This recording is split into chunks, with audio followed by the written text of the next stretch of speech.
Jarvis, contributing editor for Across the Fence. Today I'm going to share a part of my life that not many people know about. Way back in 1979, I first visited Cancun and have been coming back every year since. Not just because of the warm sunny days, but more the close friends that I have made along the way. They remain a constant, while everything else in Cancun continues to change.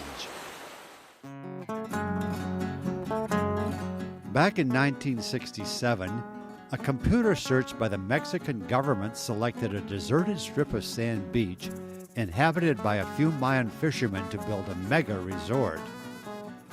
Mexico and international investors spent billions of dollars on the risky venture that, luckily for them, has returned handsome profits. Cancun now has a population of more than 700,000 people that last year welcomed more than 5 million visitors. I find that mind-boggling as I was there from its meager beginnings. This is a photo of my mother and me back in January of 1979, my first visit to Cancun that sits on top of Mexico's Yucatan Peninsula. We stayed at Dos Playas, typical of the hotels at the time, small, quiet, and just steps from the white sand Caribbean beach. It was a perfect place to escape the January freeze in Vermont, and the very next year, I bought 2 weeks of timeshare units at the Viva Hotel for $9,504. These are the official documents. I passed 3 decades of happy getaways at Viva, always inviting family and friends to enjoy this tropical paradise along with me. The growing popularity of Cancun brought about changes in ownership of Viva. It's now the Dream Sands with 165 rooms and its expansion and conversion to an all-inclusive. Definitely not my cup of tea. So I moved across the street to the Cancun Clipper Club that faces the Nichupte Lagoon, and it has been here for as long as I can remember. It's economical, quiet, and within walking distance of all the things that I am familiar with. And here's why I enjoy the place so much.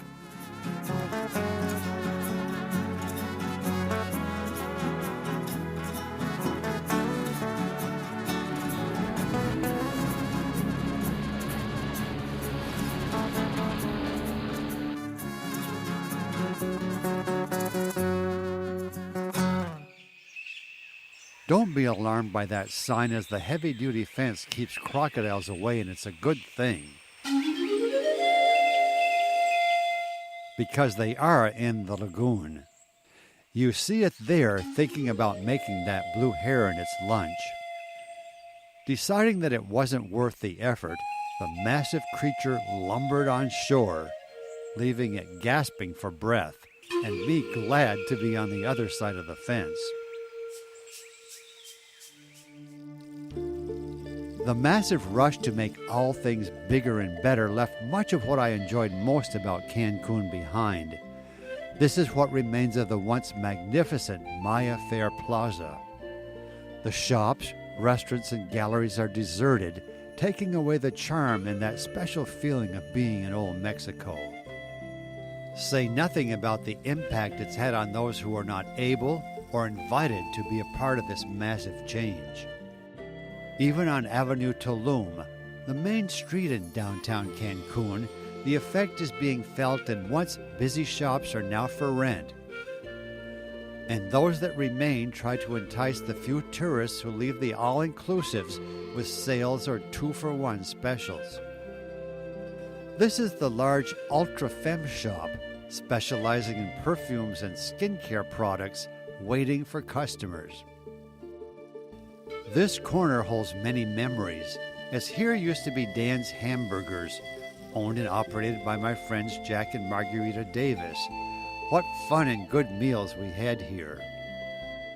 They and their girls had left Michigan to be a part of that dream in the Mexican jungle, and we remained friends until their passing a few years ago.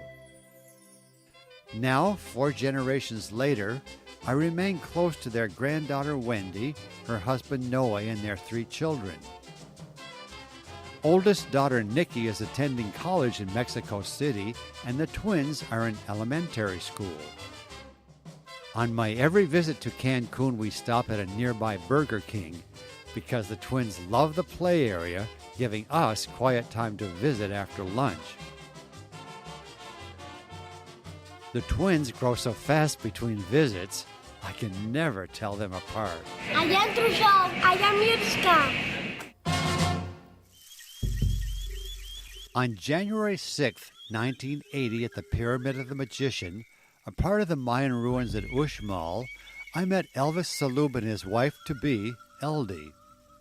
They were on a school outing and lived in the nearby village of Mashkanu. We bonded and have been close friends for almost 4 decades now. This photo is from 1983 with daughter Faraday. They have moved to Cancun and have 3 children. The 2 boys are in college in Mexico City, and Faraday helps at the family-run store. But the Salub story doesn't end here. I continue to journey back to Mashkanu to spend time with the family every year.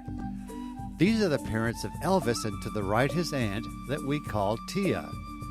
She passed away at the age of 99, and I still remember the tortillas she made for us over a wood fire in the backyard. His parents, well into their 80s, have taught me to speak a little of their Mayan language. Bashkawali translates to "How are you?" When I first met Hector, one of their grandchildren, he was only 4, and I have seen him grow into a young man, now an administrator for the Yucatan school system. He is married to Emiliana, and they have 2 children, Gael and Michelle, and after hugs all around, a family walk to town is first on the agenda. Being Sunday, Mass was being celebrated at the church. Let's take a peek inside.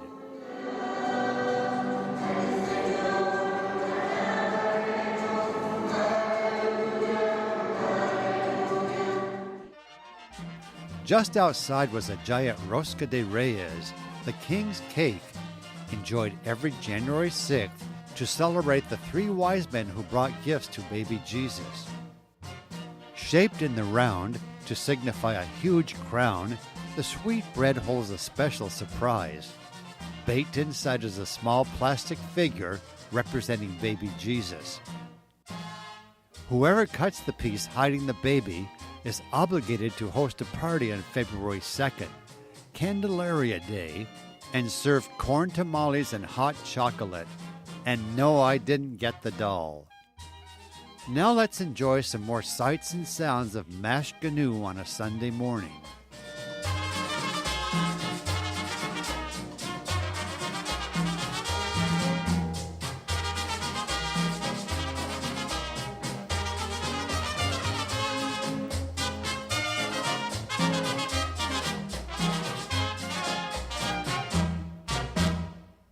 After a quick lunch of puchero, fresh vegetables and chicken in broth, we were on our way to Oxkentok. Located about 5 miles from Mashkanu, it is a Mayan ruin dating back to 300 AD and was continually inhabited for some 700 years. As you climb through the ruins, it begins to feel like you are discovering some long-lost site, being so far off the beaten path with few restrictions and tourists. All Mayan ruins have a ball court, and during its restoration, a circular hole was found, believed to be an ancient bath used by the ball players to cool off after a strenuous game in the hot sun. Oxkentok, which means 3 flint stones, is guarded by the men of stone that once held spears in their left hand, wearing mesh vests and protective headgear, a warning for intruders to think twice about an attack. The longer one explores here, you can easily picture this ancient city bustling with activity and imagine distant relatives of the Salub family caring for their children, crops, and animals. When visiting the Salub family, I stay at the Plaza Caribe Hotel in Mérida, the capital and largest city of Yucatan, founded back in 1547. Nearby is the Cathedral of San Ildefonso, one of the oldest in the Americas and the most beautiful in this city of some 800,000 people.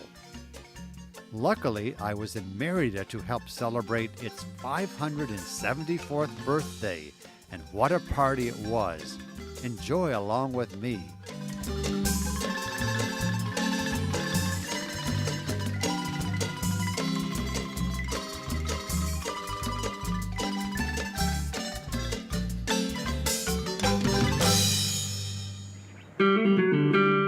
This is Jorge Hernandez Jr.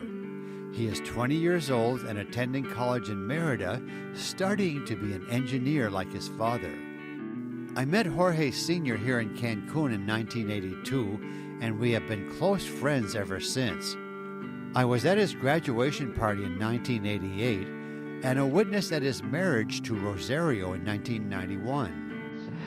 Well, it is my pleasure to introduce two people that have come from Mexico to join In 2004, they came to Vermont with their friends Roger and Lysandra Batis, and I was honored to have Rosario and Lysandra appear on Across the Fence to make pozole, a traditional Mexican stew. Put on top lettuce, radish, we have the lemon.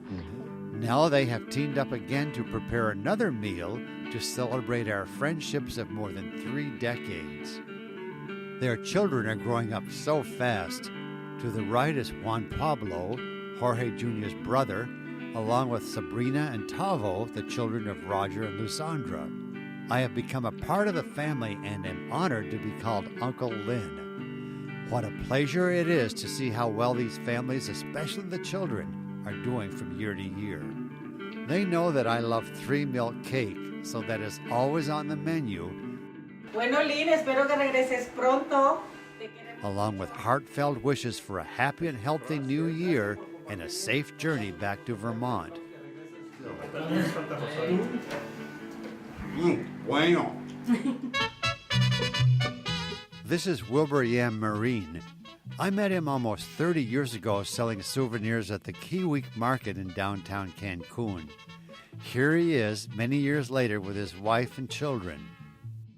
He is now sales manager at Rosanoy in the hotel zone and close to the Clipper Club, so I walked over for a surprise visit with my annual Christmas gift. There he is. Hola, Wilbur. I'm back in Cancun. Hi, Lyn. Nice to see you again. Thank you, and here's your calendar. Oh, thank you. Muchas gracias. This video, taken back in 1997, shows my friend Carlos Alcocer dancing with the National Folkloric Ballet of Mexico at Escaret. He is there to the right. He started dancing when he was in high school and performed with the company for 30 years. Now he is a supervisor for Best Day Travel at the Cancun International Airport, and he got tickets for us to visit Escaret and would join us after work. How Escaret has changed since I first visited in 1983. There are a few paths beside an underground river and a lagoon to look for sea turtles. Now that same lagoon is enjoyed by tourists from around the world who come to enjoy Escaret, a jungle that has been converted into an ecological park. The underground river now carries small boats that take you to places of unbelievable beauty.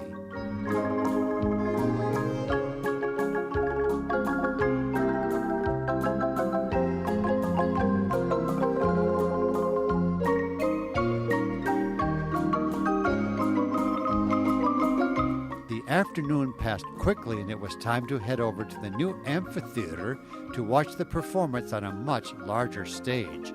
But it won't be the same without our friend Carlos. The show begins with a depiction of the Spanish invasion of Mexico and ends with traditional dances from around the country.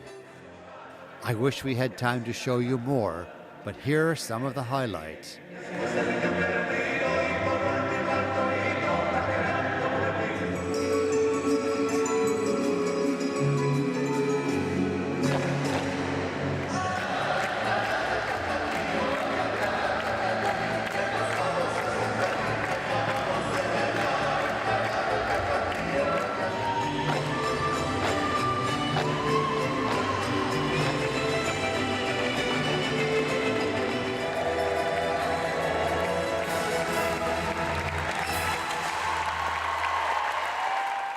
For Across the Fence, I'm Lyn Jarvis with memories of almost 4 decades of my adventures here in Mexico's Yucatan Peninsula.